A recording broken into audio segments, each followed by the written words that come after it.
Hello friends, আমি চলে এসেছি কার্তিক আমার নতুন ইউটিউব চ্যানেল টু সাইড কিচেনে। আজকে আবার একটা নতুন রেসিপি নিয়ে।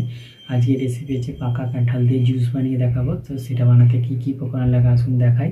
তার আগে একটা কথা বলে দিই, আমার চ্যানেলে যেসব ভিডিও ছাড়া আছে আপনাদের যদি ভালো লেগে থাকে অবশ্যই লাইক কমেন্ট শেয়ার করবেন ও বেশি বেশি করে শেয়ার করবেন।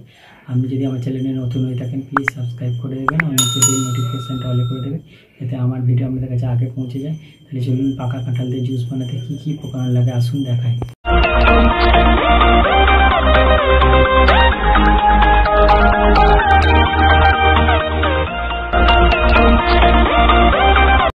চলুন তাহলে কাঁঠালের জুস বানাতে কী কী উপকরণ লাগে দেখিয়ে দিই। তার আগে একটা কথা বলে দিই, ভিডিওটা প্রথম থেকে শেষ অবধি দেখার জন্য আমার অনুরোধ রইল। তাহলে চলুন রেসিপিটা শুরু করি আর কী কী উপকরণ লাগে দেখিয়ে দিই।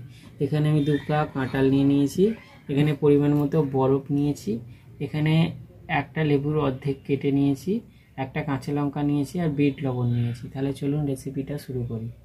এরকম দানাটা বের করে নিয়ে কোয়াটা মিক্সার গ্রাইন্ডারের মধ্যে দিয়ে দেবো, দিয়ে পেস্ট করব। কাঁঠালগুলো দিয়ে দিয়েছি, এবারে একটা কাঁচা লঙ্কা দিয়ে দেবো আর কটা বরফ দিয়ে দেবো, এর মধ্যে বরফ কটা দিয়ে দেবো।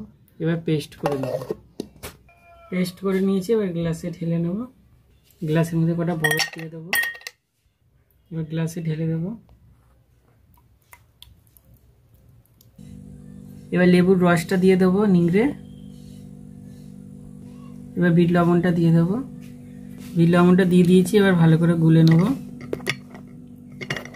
দেখুন আমার কাঁঠালের জুস রেসিপিটা রেডি হয়ে গেছে। এই রেসিপিটা যদি আপনাদের ভালো লেগে থাকে অবশ্যই লাইক কমেন্ট শেয়ার করবেন ও বেশি বেশি করে শেয়ার করবেন আর প্লিজ সাবস্ক্রাইব করে দেবেন, আমাদের পাশে থাকবেন। চলুন তাহলে দেখা হচ্ছে নেক্সট ভিডিওতে।